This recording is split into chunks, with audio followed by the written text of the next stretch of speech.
I was hiking alone in a dense, quiet forest far off any main trails.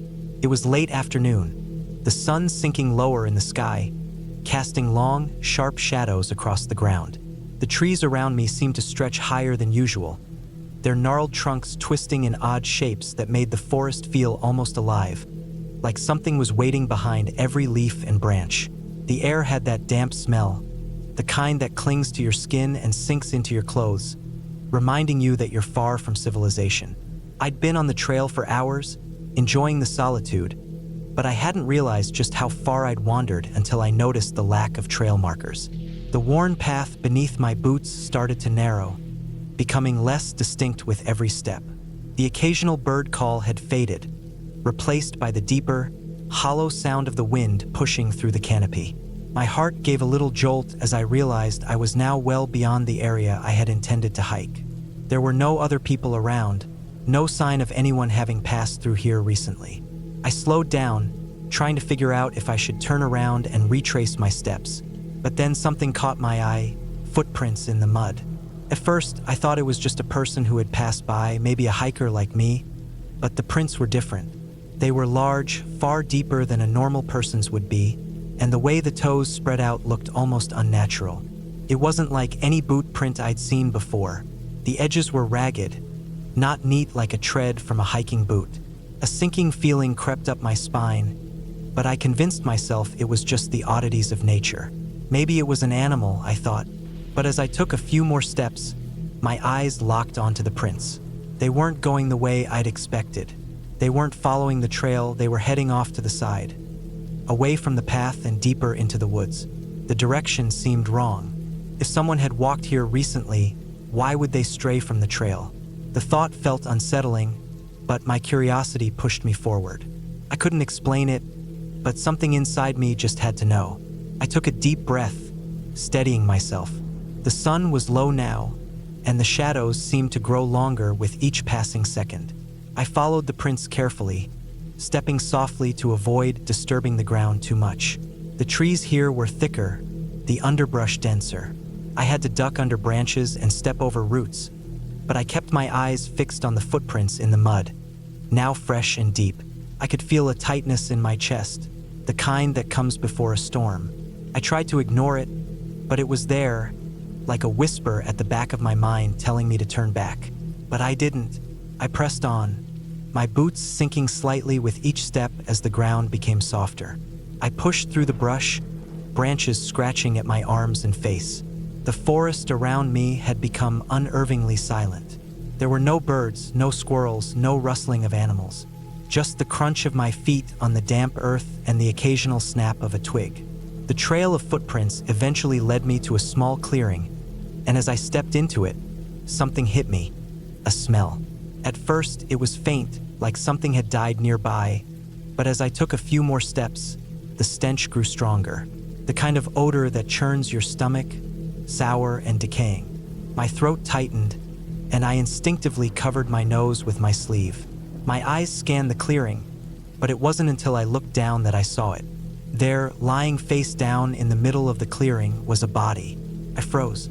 The body was in a state of decay, its clothes tattered and covered in dirt. The skin was pale, the flesh almost shriveled, and it was clear it had been there for some time. The legs were bent at unnatural angles, and the arms sprawled out stiffly. A sharp shudder ran through me as I took in the sight. My breath caught in my throat, and for a moment, I couldn't move. Then the realization hit me: the footprints had led directly to this body. The strange prints I had followed were fresh, not old, and they'd come from somewhere in the woods, just like the ones that now circled around the decaying corpse. Someone or something had been here recently. I stepped back, trying to keep calm, but the ground shifted beneath me. I heard the subtle scrape of something on the dirt, a soft sound but loud enough to make my heart skip. My eyes darted around the clearing. The trees stood still, the air was eerily calm, but there was a sense of pressure in the air, as if I wasn't alone. I looked back down at the body. The stench was unbearable, and it took everything in me not to gag. But then something else caught my eye: the footprints. They weren't just around the body. No, they led straight to it. There were more recent prints, much fresher than the others I had followed into the clearing. These prints were deeper, as if the person who had left them was heavier, or perhaps carrying something. I felt my pulse quicken. I wasn't alone. Someone had been here recently. Someone who hadn't just found this body. Someone who had been watching. And they were close, very close. I looked around, scanning the trees again. My instincts screamed at me to run, but something kept me frozen in place. I wanted to leave, to turn and bolt back to the trail, but my body refused to cooperate. The silence felt suffocating, pressing in on me, and the hairs on the back of my neck stood up. That's when I heard it, a crunch. I spun around, heart racing, eyes scanning the thick forest that surrounded the clearing. Nothing, just the tall trees and the shadowed ground. I breathed in, slow and shallow, my body aching to flee, but I forced myself to stay calm. Maybe it was just an animal. Maybe it was nothing. But then I heard it again, closer this time. Another crunch, the unmistakable sound of someone, or something, moving through the forest. And it was coming from the direction I had come from behind me, deeper into the woods. I was no longer in control of my body. I turned and started running. My feet pounded the ground as I broke through the brush, twigs snapping beneath my boots. I didn't dare look back, didn't dare slow down. The clearing, the body, the prints, they all seemed miles away now. All that mattered was getting back to the trail, getting out of the forest before whoever or whatever was out there found me. But as I ran, I heard it. The footsteps. They were following me. Heavy, quick footsteps, too fast, too loud to be a person moving casually. The sound was getting closer, and my breath was ragged, my chest burning with each step. I could hear the crack of twigs and the rustle of leaves as something or someone pushed through the trees behind me, gaining on me with every passing second. My heart pounded in my ears. I pushed harder, legs screaming, but it wasn't enough. The footsteps were too close now. They weren't far behind, they were right on me. I glanced over my shoulder for a split second. A figure, a man, tall and dark, moving swiftly through the trees, his shape distorted by the shadows. He wasn't running. He was walking, but at an unnerving speed, each stride covering more ground than should have been possible. His movements were unnatural, like he knew the woods too well, knew exactly how to navigate them without making a sound. My fear hit a new peak, a surge of adrenaline flooding my veins. I forced my legs to move faster, the trail up ahead like a beacon, the only way out. The figure was still there, closing in, his steps echoing behind me with terrifying precision. I reached the trailhead, barely able to keep my balance as I stumbled onto the familiar dirt path. I kept running, not daring to look back anymore, not even when the woods seemed to fall silent again. I didn't stop until I reached the car. My hands shook as I fumbled for the keys, panic clouding my mind. I glanced over my shoulder once, half expecting to see that figure standing in the shadows of the trees, watching me. But there was nothing. The forest was still, the fading light casting long shadows that looked almost peaceful now. I got in the car, slammed the door, and drove away without looking back. My heart was still pounding in my chest, and I couldn't shake the image of the body in the clearing, or the sound of those footsteps chasing me through the woods. When I finally reached the nearest town and found someone to talk to, they told me no one had been reported missing in the area recently. No one had been seen in those woods for days. But that didn't make sense. The body had been there, decayed but still recent. The thing that haunted me the most, though, was the prints. The ones I had followed. They had stopped at the body. But the fresh prints, those had led to me. And I didn't stick around long enough to find out who or what had left them. But as I drove out of the woods, I couldn't shake the feeling that someone was still out there, watching, waiting.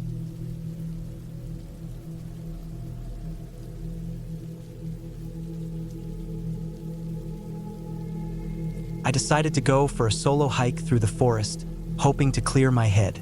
The trail was long, but the air was fresh and cool, and the dense trees shielded me from the midday sun. It was the kind of hike I'd been craving, just me and the woods. There's something calming about being in nature alone. The gentle rustle of leaves, the crunch of gravel underfoot, the occasional bird call. It was peaceful.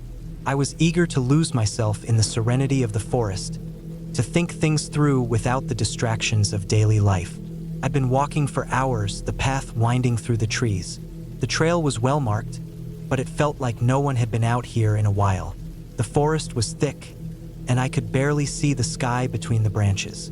The further I walked, the more it felt like the forest was swallowing me whole. The quiet became deeper, the kind of silence that presses in around you and makes you feel like you're the only one left in the world. I wasn't in a hurry, just taking my time. I passed a stream that ran quietly through the woods, its water barely making a sound as it trickled over rocks. The cool air carried the scent of damp earth, pine, and the rich smell of the forest floor. It was a place where you could breathe deeply, without the usual city stink. But as much as I loved the solitude, there was a subtle weight in the air that I couldn't shake. I'd been following the trail for what felt like hours when I saw the clearing ahead. It wasn't on the map, and it didn't look like a place I'd expect to find. The trees around it were dense, but they parted just enough to reveal a wide, open space. I could see a few fallen logs scattered about, their bark rough and worn from years of exposure. The grass was knee-high, thick, and almost unnaturally green, like it hadn't been touched in years. I was curious, but something felt off about it. Maybe it was the stillness of the place, how it seemed almost too quiet, too perfect. Still, I told myself it was just a clearing, probably formed by an old storm or a forest fire that had cleared the area years ago. I stepped forward, taking one cautious step after another. The moment my foot crossed the line of the forest into the clearing, the air seemed to change. I stopped, feeling a sudden chill run down my spine. The wind picked up, but it wasn't the usual wind you hear in the forest. There was no whistling, no rushing sound through the branches like the wind usually makes. Instead, it felt like something was stirring in the trees, something not quite natural.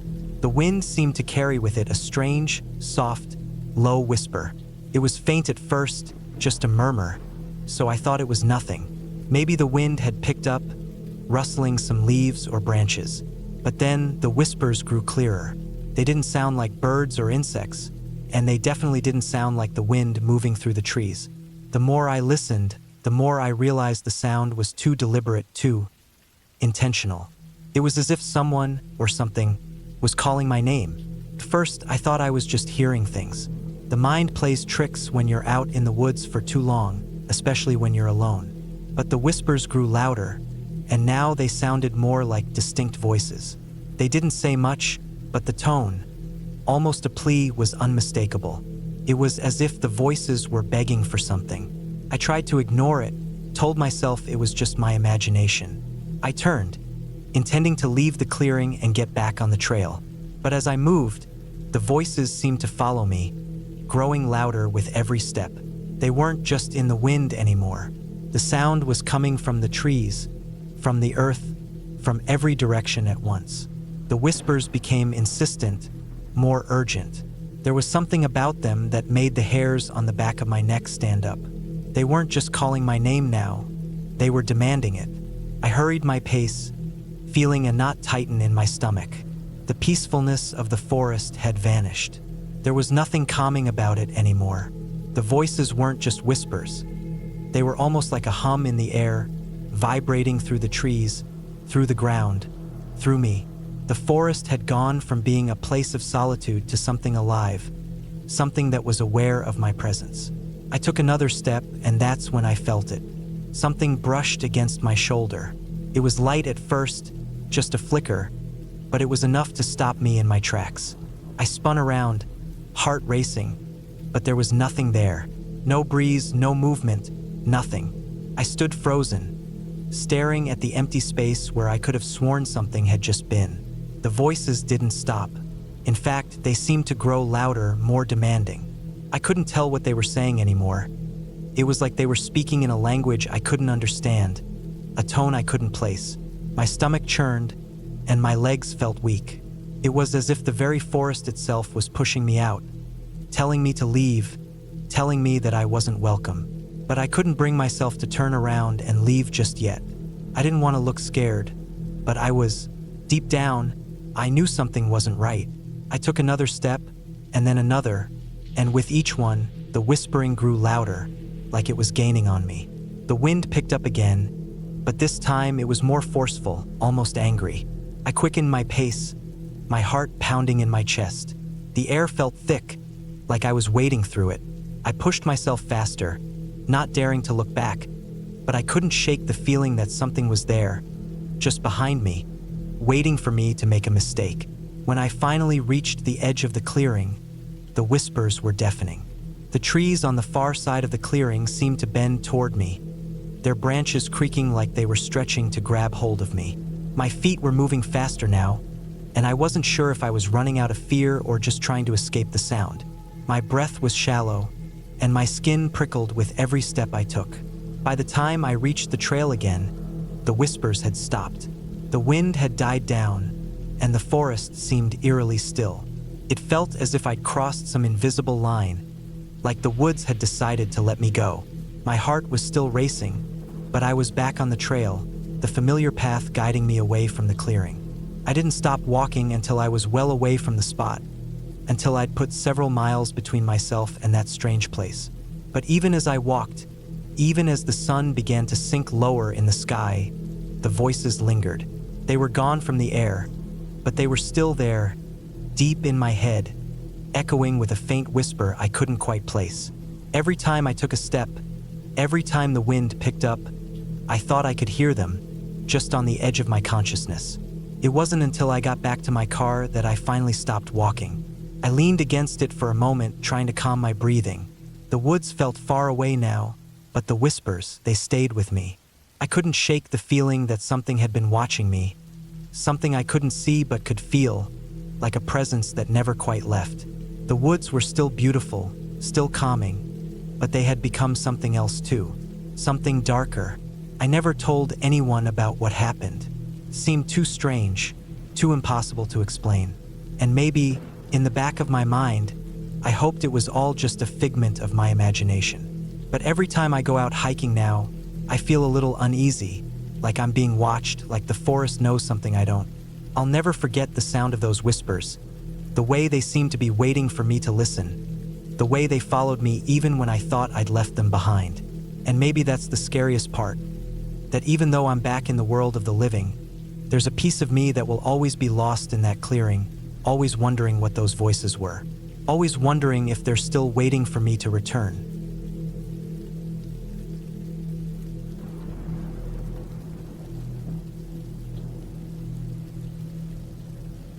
It was late autumn, and the air had that crisp bite to it, the kind that makes you shiver the second you step outside, but it's still bearable because you know the warmth of the fire is just a few steps away.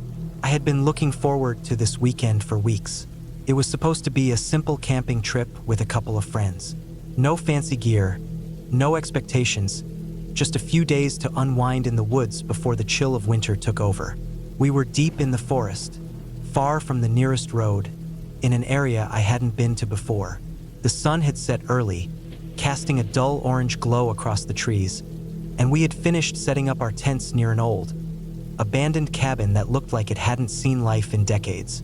It was a bit eerie, the cabin, but I didn't let it bother me. The place was quiet, eerily quiet, but that was just part of the charm of camping in the fall. The trees around us were shedding their last leaves, and the wind had died down, leaving behind nothing but the stillness of the forest. We were three of us, me, my friend Aaron, and his girlfriend, Megan. We'd set up camp just a little ways from the cabin, near a small clearing where the fire pit sat. We had a fire going in no time, the orange flames crackling and dancing as we settled around it with beers in hand. The forest stretched out behind us, the dark trees looming tall and still, their outlines barely visible in the dimming light. We joked and laughed, like we always did, telling stupid stories and reminiscing about other camping trips. Megan was roasting marshmallows, her face lit by the flickering firelight, while Aaron and I talked about some old horror movie we'd watched a few nights before. But something felt off, even though I couldn't quite put my finger on it.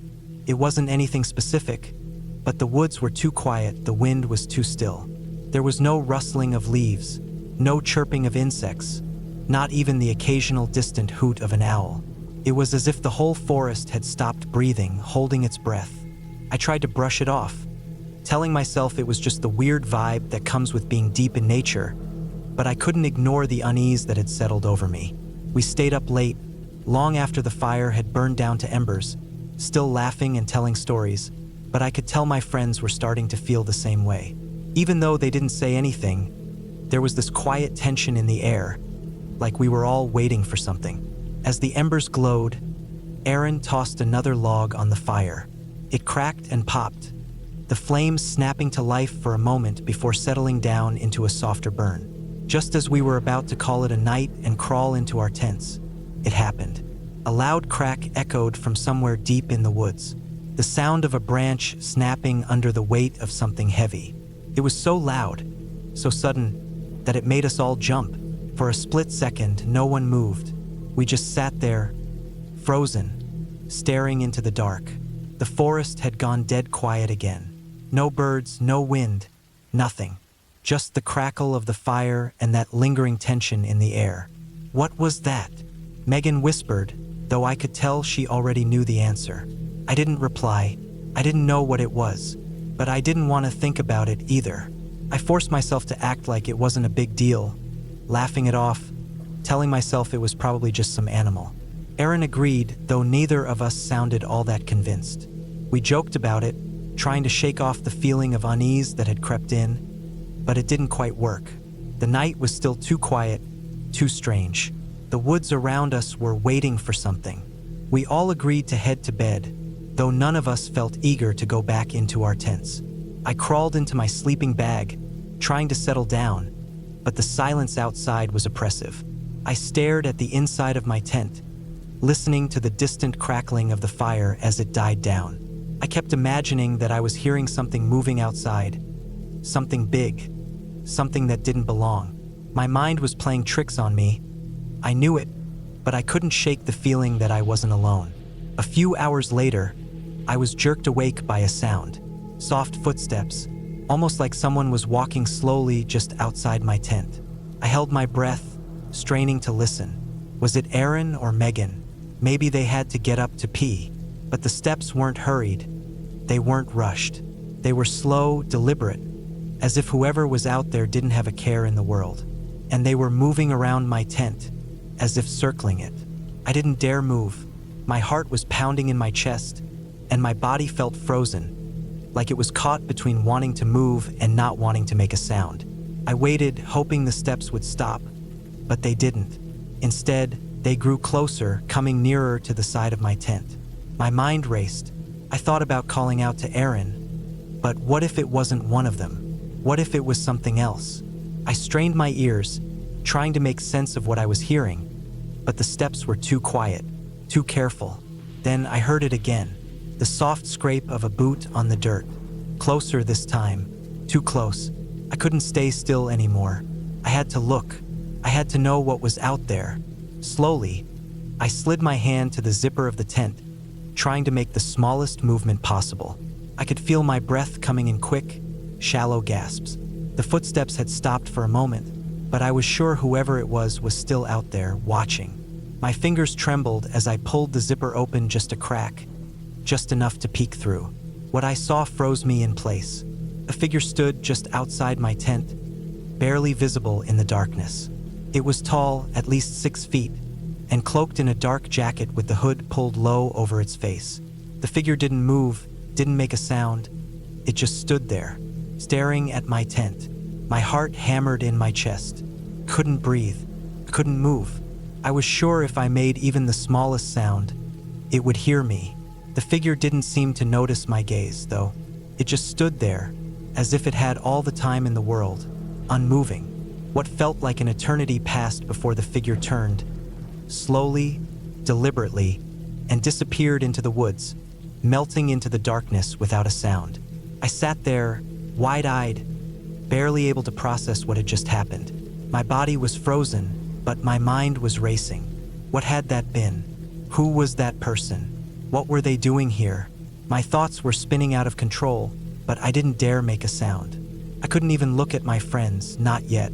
I just sat there, waiting for the world to feel normal again, knowing it wouldn't. When the first light of morning crept into my tent, I barely slept. I hadn't dared leave my sleeping bag until the sun had fully risen. The others were still asleep, but I knew we needed to leave. I couldn't stay here, not with what had happened. The uneasy feeling that had settled over us the night before still hung in the air, thicker now. I didn't say anything to Aaron or Megan at first. Couldn't. I wasn't sure how to tell them what I'd seen, or even if I should, but I didn't have to. They were already packing up when I crawled out of my tent. Aaron glanced at me, his expression unreadable. Megan didn't say a word either, but I could see it in her eyes. She knew something wasn't right. We packed up quickly, none of us daring to look back at the abandoned cabin or the dark trees behind it. No one mentioned the figure, but it was there in the silence between us. We left the campsite as soon as we could, not saying a word until we were miles away. We never spoke about it again. Not then, not ever. But we all knew something was out there watching us in the dark. Something that didn't belong. We never returned to that place.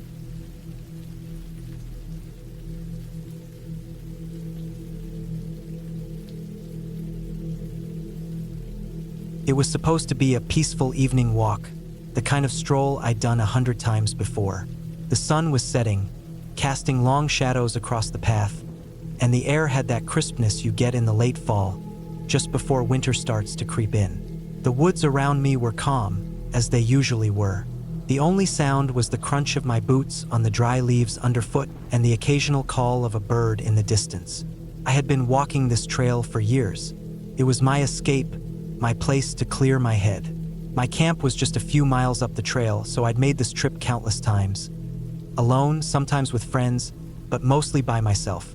There was nothing unusual about today, or at least, there hadn't been at first. The woods were the same, the trail was the same, and everything felt normal. But then, about 10 minutes into the walk, I started to feel it. The creeping sensation that I wasn't alone. First, I brushed it off. It's the woods, I thought. The wind, the rustling trees. I was just imagining things, nothing more. Still, the feeling stuck with me. The hairs on the back of my neck prickled.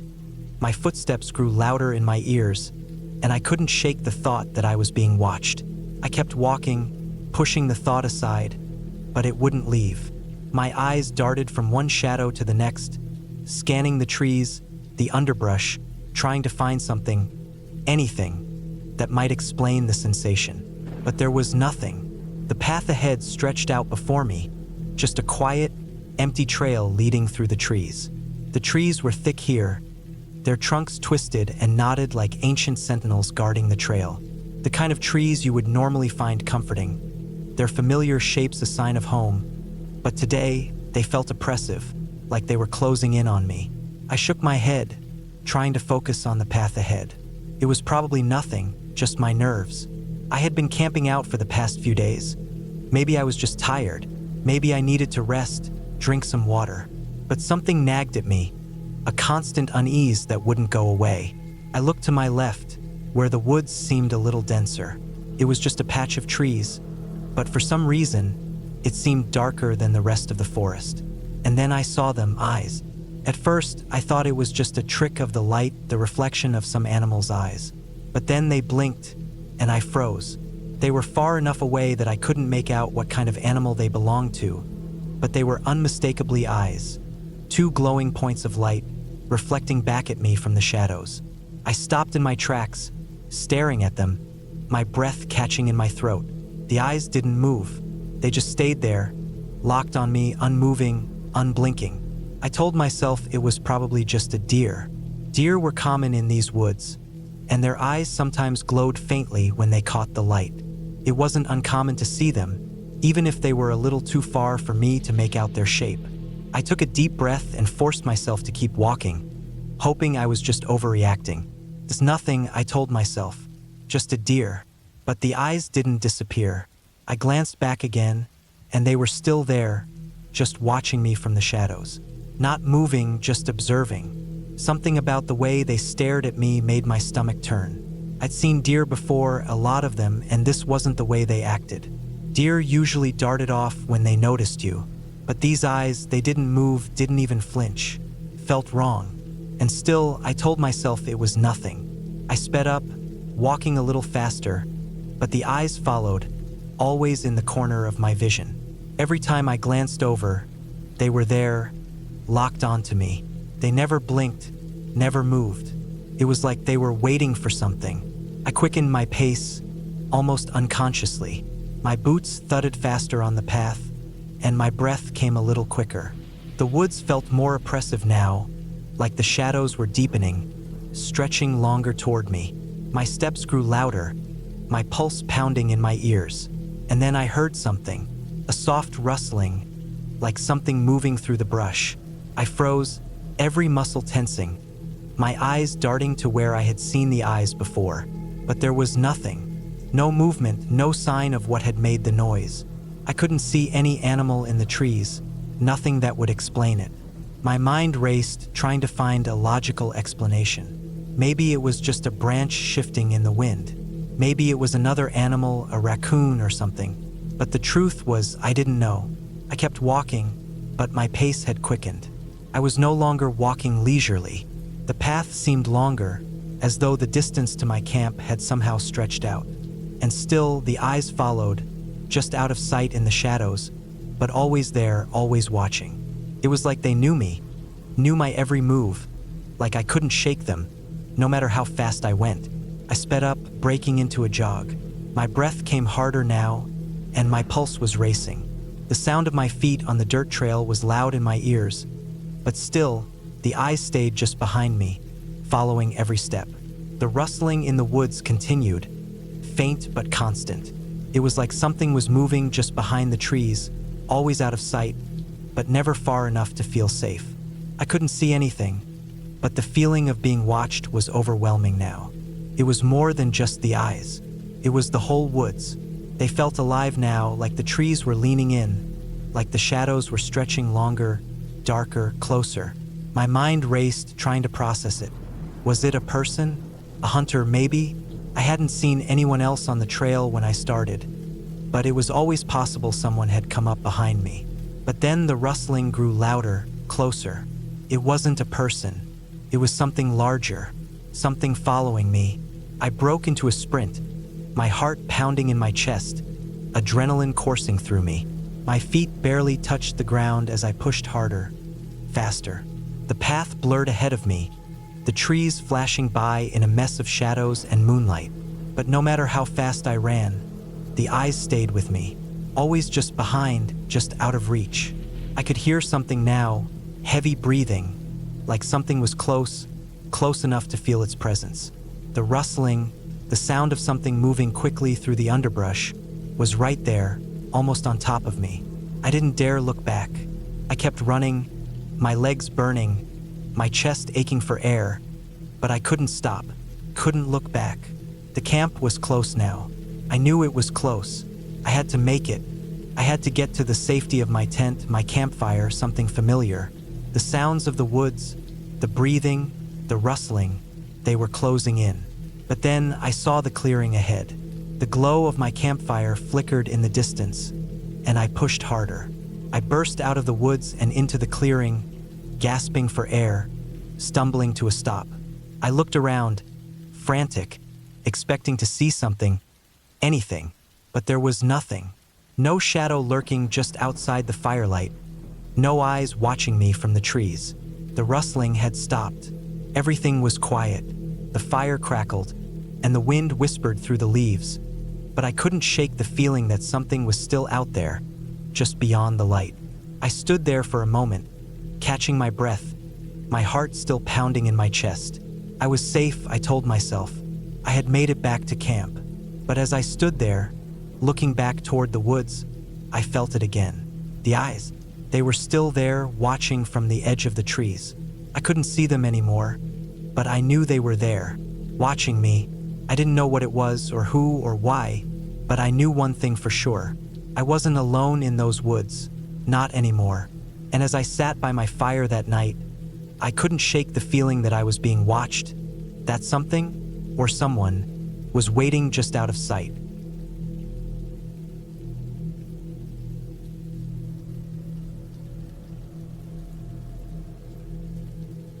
I was camping alone, wanting nothing more than some peace and quiet. Life had been overwhelming lately, and I just needed to get away from everything. Work, people, noise, the constant rush of the world. The woods seemed like the perfect place to disconnect, to just breathe and think without anyone else around. I picked a quiet spot far from any trails, deep enough in the forest that I wouldn't be bothered by other campers or hikers. It was a small clearing, just big enough for my tent and a small campfire if I wanted one. The forest around me was thick, the trees tall and tightly packed. There was something comforting about it, like the world was muffled by the trees. I could barely hear the wind rustling in the leaves, and that was exactly what I needed. It was a calm evening. The sun had set, and the sky above was transitioning into a soft shade of purple. I had set up my tent quickly, unpacked my gear, and sat on a log near the edge of the clearing, enjoying the peaceful stillness. The air was cool, crisp even, but not uncomfortably so. I could hear the occasional bird call in the distance, but everything felt so quiet, like the whole world was holding its breath. As the darkness fully took over, I sat by my campfire, staring into the flickering flames. There was something calming about the fire, its warm glow, the way it crackled as the wood shifted and popped. I had no real plans for the evening, maybe just a book or some time spent thinking. I'd only brought the essentials. The firelight cast long shadows around me, stretching out into the trees at the edge of the clearing, but there was no one around for miles. I was completely alone, and it felt good, at least for the moment. Just as I was about to settle into my sleeping bag, preparing to call it a night, I noticed something out of the corner of my eye, a faint flickering light in the distance, through the trees. At first, I thought it was just the fire playing tricks on my eyes, the flames casting erratic shadows on the trees. But no, the light was too steady. It was a soft, warm glow, almost like a lantern, and it was moving slowly, as though someone was walking with it. I wasn't worried. I figured it was another camper. Maybe someone else had wandered a bit off the trail or was setting up camp near the clearing. I hadn't seen anyone all day, but it wasn't uncommon for people to be out in the woods this time of year. The idea of company didn't bother me, so I decided to go check it out. I didn't need to worry about my own safety. Not out here. I had a good sense of direction, and the forest wasn't a dangerous place, at least not for someone with a little experience. Plus, if it was another camper, maybe they'd have something interesting to share. I grabbed a flashlight and my jacket, slipped my boots back on, and stepped into the forest. The light was still flickering ahead of me, like it was just beyond the trees, and I could see it through the branches as I walked. It wasn't too far, maybe 50 yards or so. At first, it was steady, like the lantern was shining bright, but as I got closer, I noticed it flickered in an odd way. It dimmed and brightened, like the light was struggling to stay lit. It didn't make sense. A good lantern wouldn't behave like that. If it was a campfire, it should have been fixed. Something wasn't right about it. I called out softly as I walked, just in case someone else was there. "Hello? Is anyone out here?" The light didn't respond, and no one answered. The only sounds I could hear were the crunch of dead leaves and twigs under my boots and the occasional rustle of leaves from a breeze I couldn't feel. The deeper I walked, the dimmer the light got, until it almost seemed to be struggling to stay on. Each flicker seemed weaker, like the person holding the lantern was losing strength or moving farther away. But that didn't make sense either. I couldn't imagine someone walking through the woods with a lantern in that condition. It should have been steady, bright, something you could rely on. The more I thought about it, the more uneasy I started to feel. The air around me felt colder, thicker, like I was walking through an invisible fog. I tried to shake off the feeling, but it was hard. The forest felt too quiet, and I could hear nothing except for the rustling leaves. I pushed on, telling myself that I was overthinking it. When I reached the spot where the light should have been, it was gone. Just like that, the glow faded. I scanned the trees, shining my flashlight across the area, but there was nothing, not a single sign of anyone else. I was left standing there, staring at the patch of ground where I had seen the light flicker. The trees around me were still and dark. The shadows stretched long and deep. I called out again, but it sounded hollow, like my voice was being swallowed up by the forest. The silence was thick now, almost oppressive. There was no wind, no rustling in the trees, no distant animal calls. Nothing. I started to feel a strange unease settle in my chest. The kind of feeling you get when you realize something isn't right, but you can't figure out what exactly it is. I stood there for what felt like an eternity, my flashlight sweeping across the dark forest, but nothing moved. No one was there. I turned to leave, about to head back to my camp, when I heard it. A rustling in the bushes behind me. Soft, barely audible at first, but it grew louder. It was coming from the direction I had just come from. It didn't sound like an animal. It was too deliberate, too purposeful. The hairs on the back of my neck stood up, and I felt a sudden chill deep in my bones. That's when I heard it. A whisper, so quiet I almost thought it was just the wind, but then it came again, clearer, right next to me. "Go back to your camp." I froze. My heart started to race. The whisper was so close, so real, that I felt like whoever said it was standing right beside me. But there was no one there. No one. I didn't even wait to think. I turned and ran, my feet slapping against the ground, my flashlight bouncing wildly in my hand. I didn't look back. I didn't want to know what was behind me. I just ran. The woods were unfamiliar now, the trees looming over me like silent watchers. My breath was heavy in my chest, and my boots pounded against the dirt and leaves as I pushed through the underbrush. I kept expecting to hear footsteps behind me, to feel something grab at me from the shadows. But all I could hear was my own frantic breathing. The farther I ran, the more I felt the air grow colder, heavier, like something was chasing me, just out of sight. I didn't stop running until I reached the clearing again. My heart was pounding in my ears, and my legs felt like jelly, but I didn't care. I had to get to my tent. I had to get somewhere safe. When I finally reached my tent, I dove inside, zipped it up, and collapsed on the ground, gasping for breath.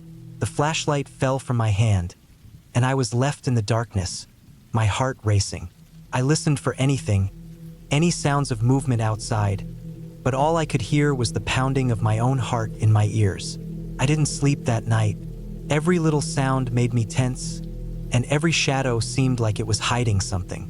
I kept my flashlight close, ready to shine it at any moment. I don't know when I finally drifted off, but I didn't stay asleep long. The thought of that whisper of whatever it was in the forest kept me up. I was alone, and the woods felt too big, too dark, too empty. In the morning, I packed up my camp as quickly as I could. The sun was up, and the forest seemed peaceful again. The birds calling from the trees, the wind rustling in the leaves. But the unease never really left me. As I made my way back to my car, I kept looking over my shoulder, half expecting to see something moving in the trees. I didn't stay another night in those woods. Something about that night felt wrong, like I had crossed into a place I wasn't supposed to be.